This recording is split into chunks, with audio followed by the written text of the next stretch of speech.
Welcome to Overlooked, a podcast by TunukaMedia. My name is Yemi, and I'll be your host for the show.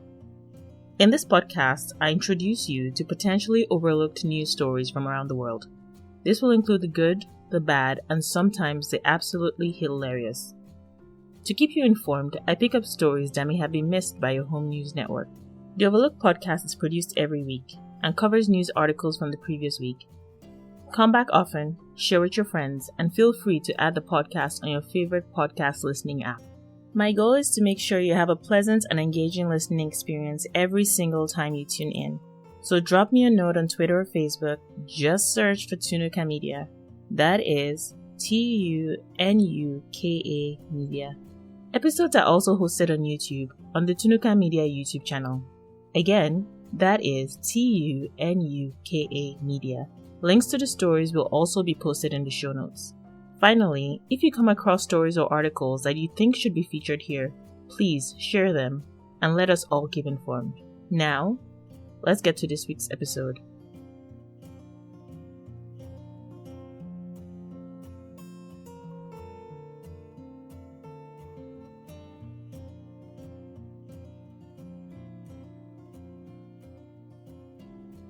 Our first stop today takes us to Egypt, where construction work on a bridge that is being built a hairline away from residential apartment buildings is raising eyebrows across social media. At the very least, it's making some people laugh, others frustrated, and the rest pretty angry. Now, the bridge is blocked off a row of residential buildings and appears to have made its way directly through some people's apartments. I'll put pictures, of course, as always, in the blog, the website, and on Instagram. Actually, across social media. To put things into perspective, the specific part of the highway bridge shown in the photographs is said to be roughly about 50 centimeters away from the residential buildings. This means that the highway is within arm's reach of most people's balconies. Many people are criticizing the government over corruption and lack of regulations, which some commentators believe has kept the project going. Most of the concerns have honed in on the safety of residents living nearby, as well as a rise in noise and air pollution in an already very densely populated area. The lower floors will now be quite literally left in the dark, with many residences and shops having to continue their lives living under the highway bridge. Now, the Prime Minister's advisor has said that £250 million Egyptian pounds, or about $15 million has been allocated to compensate some of the damaged properties. Not everyone will receive compensation though. For example, those that choose not to relocate will not receive any compensation. The bridge can be found on an axis in the Giza Governorate. It is estimated to cost about 5 billion Egyptian pounds, or $317 million. According to sources, the Ministry of Housing in Egypt explained that the 4 buildings that are extremely close to the bridge were actually built illegally. A lot of people have questioned this, not only referencing the problems that I stated previously, but also explaining that the permits to build these residential buildings were acquired back in 2008 and thus cannot be deemed illegal. A decision to demolish these buildings had been issued for the moment that the bridge will be completed, but the possible pushback by the residents and the fact that the bridge will be super close to the buildings might prolong or even halt this process. According to the American Lung Association, living near highways is detrimental to health. No kidding. A major 2010 review found that traffic pollution may cause a wide range of other effects, including onset of childhood asthma, impaired lung function, premature death, and death from cardiovascular diseases. Next, we head over to Iran, where the Navy mistakenly attacked its own naval vehicles. An Iranian missile fired during a live fire training exercise in the Gulf of Mexico struck a support vehicle near its target, killing at least 19 sailors and injuring 15 others, according to the Navy. The friendly fire incident happened on May 10th near the port of Jask, about 790 miles southeast of Tehran. The incident took place during a training in the Gulf of Oman, a sensitive waterway that connects to the Strait of Hormuz, through which about a fifth of the world's oil passes. Iran regularly conducts exercises in the area, so this is nothing new. A warship called the Jamaran fired at a training target released by a support ship called the Konarak. The Konarak had been putting targets out to water for other ships to fire upon as target practice. State television said that the Konarak had been too close to the intended target and so received damage. The Navy said the ship was towed ashore and that an investigation had begun. However, the Iranian armed forces are no strangers to error. In January, an air defense unit fired 2 surface-to-air missiles at an unidentified target, bringing down a Ukrainian airliner and killing all those on board. The military later acknowledged that it was a mistake. The Jamaran is part of a new class of home-built vehicles intended to set a new course for Iran's Navy.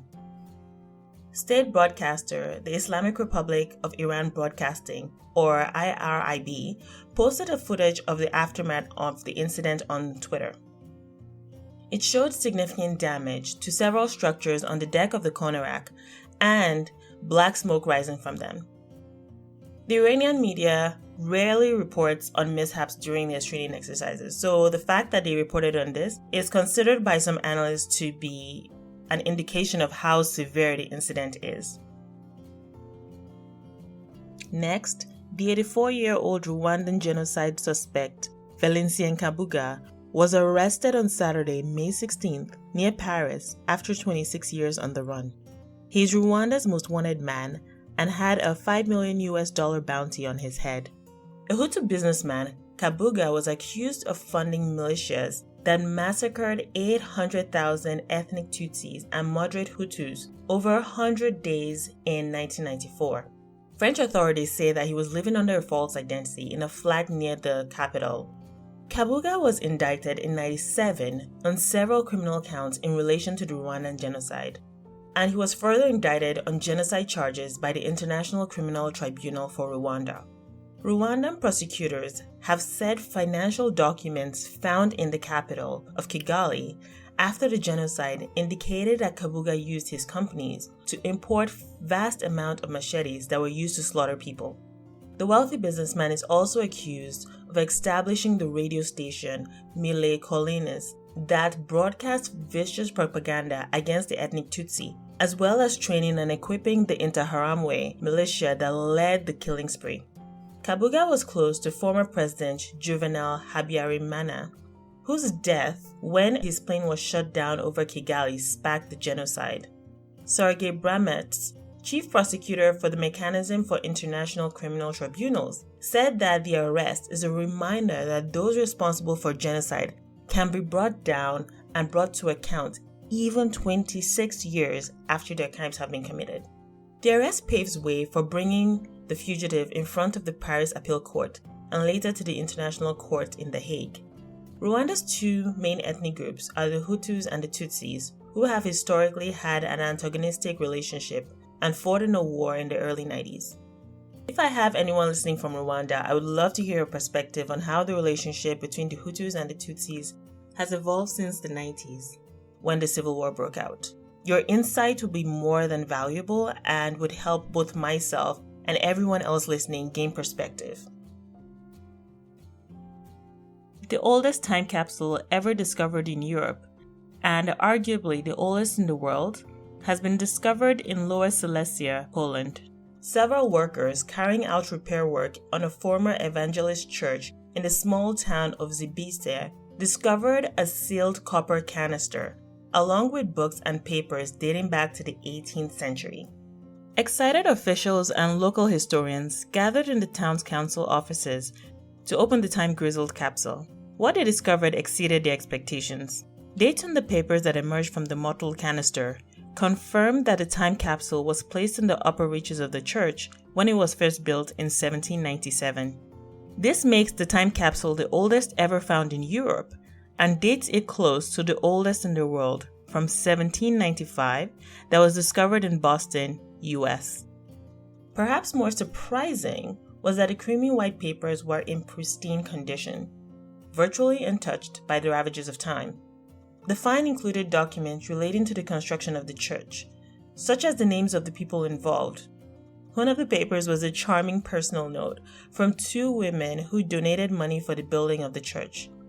The documents were written in German, as the town was called Musternberg in 1797 and was part of the Kingdom of Prussia. Alongside the canister, there were documents found that dated to 1902 to 1903. These are in a severely damaged condition and probably date from when the church was renovated. It is likely that the original canister was discovered and local church bosses wanted to add mementos from their own time. They include a newspaper dated 20th August 1902 and evangelical prayer books. The coins in the canister were probably added to help later generations date the capsule in the event that the papers were destroyed. The church in which the capsule was found was built in 1797 on the site of a castle built in the 15th century. It remained unchanged until the Second World War, and after the war it was used as a school and now it's used as a sports hall. Deputy Mayor Malgorta Volcik said that the contents of the canister need to undergo conservation work. After that, they will be passed on to a local museum where they will go on display for visitors. Suggestions have been raised that copies of the documents will be placed in a new capsule and placed in the church building so that local residents can find it again 100 years from now. In France, a French court on Wednesday scrapped all charges against a man who helped refugees and migrants enter the country illegally. This is the final chapter in a groundbreaking case that is defined as so-called the crimes of solidarity. Cedric Heroux, an olive farmer in southern France who helped about 200 migrants cross the border from Italy, was given a 4-month suspended sentence in August 2017. He had brought the destitute migrants home and set up camp for them. He was also convicted of sheltering some 50 Eritreans in a disused railway building. France's Constitutional Council said Heroux's actions were not a crime under the principles of fraternity, as enshrined in France's motto, liberty, equality, fraternity.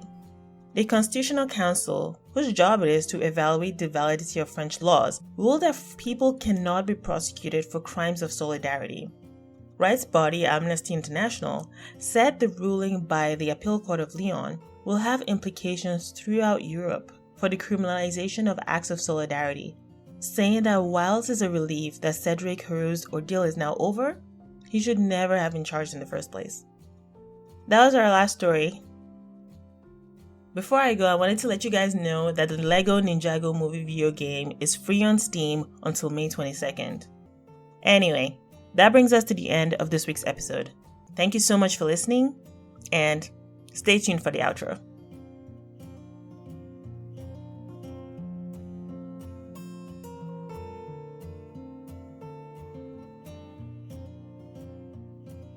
Thanks for listening. As a reminder, the podcast will be released every week.